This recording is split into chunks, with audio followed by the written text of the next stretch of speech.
Bonjour.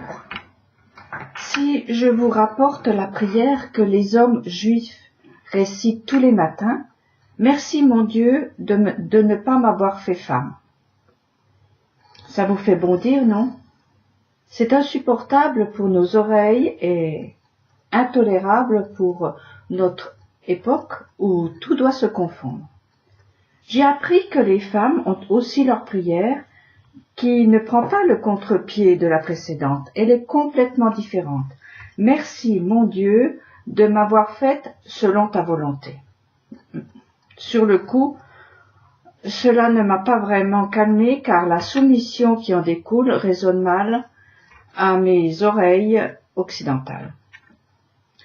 Mais c'est tout de même à partir de ces mots que j'ai réussi à avaler le morceau de pomme qui me restait à travers la gorge et me faisait tousser.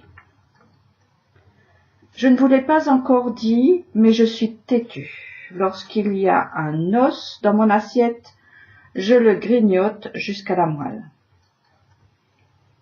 J'en ai plusieurs devant moi. La prière étant un pont entre le ciel et la terre, nous sommes face à deux ponts différents pour enjamber une même réalité, un vide nommé solitude. En apparence, ces ponts éloignent plus qu'ils ne rapprochent. Mais vous savez qu'il faut se méfier des apparences, elles trompent énormément. Pour comprendre ce qui me préoccupait, un rêve est venu à mon secours. Le voici succinctement. Je cherchais un homme dans une sorte de maison commune. J'y ai rencontré ma mère rayonnante. En sortant, j'ai dû chercher longtemps ma voiture, car j'avais oublié la rue où je l'avais laissée. Un rêve très court, comme tous ceux qui m'ont aidé, mais il exprime clairement mon souci. Je cherche à devenir ce que je dois être, un fils, une fille d'Adam. Un peu comme Saül qui cherchait les ânesses perdues de son père, je cherche ma mission, le sens de ma vie. Comme lui qui a rencontré ce qu'il ne cherchait pas, mais qui lui a révélé le sens de sa vie, je rencontre ma mère. Qu'est-ce à dire? Pour comprendre, il faut revenir à la création, me semble-t-il. Le Créateur a fait l'homme parce qu'il l'a voulu.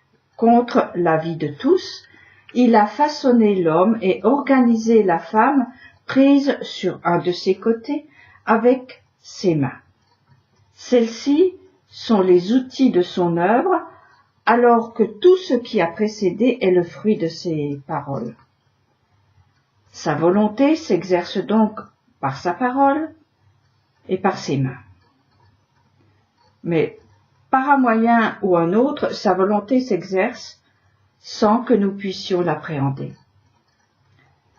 Car vos pensées ne sont pas mes pensées, ni vos voix ne sont mes voix, dit l'Éternel. Mais autant les cieux sont élevés au-dessus de la terre, autant mes voix sont au-dessus de vos voix et mes pensées au-dessus de vos pensées. Autrement dit, insondable. Cela me fait penser à l'expérience d'Ézéchiel qui s'est trouvé devant un fleuve sortant du côté droit de l'autel. Il n'a pas pu le traverser tant il était profond et le courant violent. C'était un torrent dont les eaux vont assainir celles qui sont infectées. Alors, vous vous rendez compte de ce que signifient ces mots. Merci de m'avoir faite selon ta volonté. Moi, pas vraiment, ou si peu. Cette prière n'est pas une demande, mais c'est déjà la reconnaissance de ce qui est une réalité. Mais bien sûr, s'il n'y a pas de prise de conscience de ce qui est, cela ne sert à rien comme le verre d'eau ne sert à rien à celui qui ne le voit pas. merci. Merci pour ta volonté insondable à mon égard. Tout le travail va consister à vivre le don, à l'assimiler, entrer dedans, tout en restant dans une crainte que Ézéchiel a vécue en restant au bord. Bordé par les mains du Créateur, le féminin peut remplir sa mission. Entrer dans la volonté du Créateur est la tâche de la femme. C'est là qu'elle se construit comme dans le ventre d'une mère. La volonté devient sa mère, le ventre où elle puise les forces de la vie pour devenir à son tour mère. Abraham a été envoyé chercher une terre pour y construire un peuple. Lui aussi, il a d'abord rencontré le père qu'il devait devenir.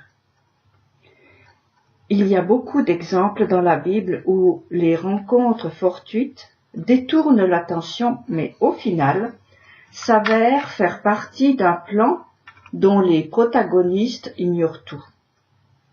Sous la petite histoire, qui est celle de la surface, il y a la grande histoire, celle qui raconte le projet du commencement. Le pont sur lequel la femme s'engage va lui faire rencontrer la mère. Elle doit entrer dans. À l'inverse, le pont sur lequel l'homme s'engage va le faire sortir, quitter sa maison où il est né pour rencontrer le père qu'il doit devenir. Le féminin doit savoir qui il est, le masculin doit se souvenir, rechercher ce qu'il a oublié. L'un rencontre la mère, l'autre le père, en cherchant là-dedans qu'ils sont ensemble pour construire. Ils sont comme les deux mains du Créateur, médias de sa volonté, image de sa droite et de sa gauche, œuvrer ensemble sans prendre la place de l'autre, sinon c'est le mal-être assuré. Chacun son véhicule pour y arriver. Un père qui transporte les graines pour accomplir sa mission. Ces mots lui sont adressés. Souviens-toi que tu es un semeur. Les graines qui te sont confiées ne sont pas seulement pour ta consommation. Un peu, mais pas tout. Donne. Une mère qui porte les enfants comme le cheval porte son cavalier avec ces mots, reçois le don pour le faire fructifier. Ils se rencontreront en chemin puisque ces chemins se croisent. Il y a tout de même un gros problème pour un cerveau féminin occidental post-68. Ce problème, c'est la soumission qu'induit cette volonté supérieure qui semble incontournable. Le grand défi va être de trouver où est la soumission qui mène à la vie. Dans les rêves d'un Barbe Bleue ou bien d'un Casanova, la femme s'épuise, se dessèche, perd ses cheveux et dévore ses enfants. La femme doit savoir à qui elle fait allégeance, afin de ne pas se laisser mettre la bride par un faux cavalier qui veut seulement utiliser ses capacités de réceptacle pour faire sa propre volonté. Une femme chevauchée par la volonté de Dieu a toutes les chances de coiffer au poteau tous les bourrins de la terre et d'entrer dans la grande histoire. La petite prière, merci mon Dieu de m'avoir faite selon ta volonté, la gardera des prédateurs et la construira. Donc, oui, merci mon Dieu de m'avoir faite selon ta volonté, que je ne peux connaître, mais à qui je peux faire confiance. C'est le pont le plus sûr pour arriver là où je dois aller. Pour nos compagnons de route, leur prière, voici, merci mon Dieu de ne pas m'avoir fait femme, où va-t-elle les mener? Je ne peux pas répondre pour eux, mais il me semble que le modèle d'Abraham doit leur parler, qu'ils se souviennent qu'ils sont, qu'ils ne restent pas dans la maison de papa et maman, et acceptent d'être responsables, c'est-à-dire capables de répondre « Oui, c'est moi. C'est ce que j'ai semé et je le récolte. »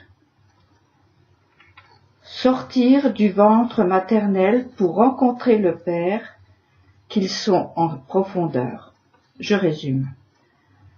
En cherchant l'homme, la femme rencontre la mère, et en cherchant la femme, l'homme rencontre le Père, comme pour nous dire, attention, l'attirance naturelle, charnelle, que vous avez l'un pour l'autre va vous mettre en chemin avec un seul but, construire, pas seulement pour le plaisir de la consommation. Si dans la réalité concrète, l'un ou l'autre ne peut pas devenir parent, c'est un autre problème. Mais l'intention du départ fera qu'ensemble, ils seront père et mère, quelle que soit la forme que cela prendra, et seront ainsi un anneau dans la chaîne de la vie.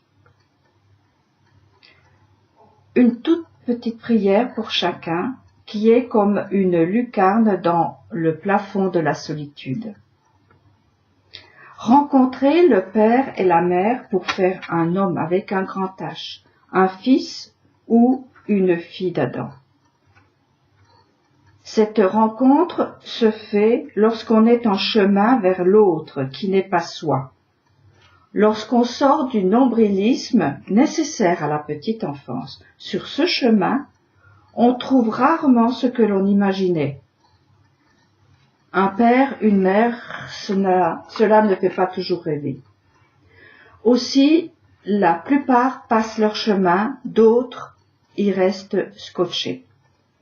Aucun de ces deux-là ne rencontrera l'âme sœur et sera toujours dans l'insatisfaction, voire dans la violence de celui qui n'est pas à sa place. En route, prêt à la surprise, à l'inconnu de la volonté de Dieu, avec la certitude un peu folle d'y arriver. Un dernier point pour baliser la route. Parmi les 10 paroles données au Sinaï pour gérer les relations avec ce qui n'est pas soi, il y a une parole qui me semble résonner plus personnellement malgré son apparence.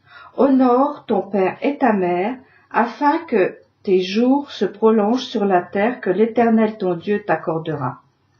C'est la 5e parole. Comme une charnière entre ma relation avec le tout autre, qui est l'Éternel, et l'autre qui est mon semblable. On bute sur ces mots entre le lieu de naissance qu'il faut quitter et le lieu de construction où il faut entrer. Le respect du père et de la mère termine la première page. La 2e page commence par « Ne commets pas d'homicide ». Dans le courant de ce que j'essaie d'exprimer, ne tue pas le père ou la mère que tu rencontres sur le chemin de ta réalisation. Cette 5e parole est comme une fenêtre entre le ciel et la terre. Elle est le lit du fleuve par où passe la possibilité de sortir de la solitude. Aller vers Dieu ou aller vers le prochain passe par ce pont étrange. Être ou ne pas être père ou mère. Honorer ou ne pas honorer ces 2 mains qui font l'homme. Bien sûr, tout ceci est très superficiel puisque chaque individu a les deux pôles avec une propension importante pour l'un ou l'autre. L'un va avoir la tendance à oublier, l'autre à ne pas voir ni entendre. Mais ensemble, ils feront avec une main gauche la justice et une main droite la bonté. Pour aller de l'un à l'autre, ils passeront obligatoirement par le milieu, le lieu de la rencontre qui fera un père ou une mère. La volonté de Dieu a besoin d'un père ou d'une mère pour se faire, pas seulement d'un homme et d'une femme qui n'entrent que dans la mission donnée aux peuplades des eaux et de l'air. Leur mission se résume en croissez, multipliez, remplissez la terre. Remarquez que c'est déjà pas mal, mais insuffisant pour le perfectionnement du monde. La volonté de Dieu a besoin d'un père et d'une mère pour construire, réparer, garder, cultiver, pas seulement pour se reproduire. Il s'agit de s'opposer au destin où tout est écrit, sans libre arbitre ni nouveauté. Bon courage à tous et à toutes.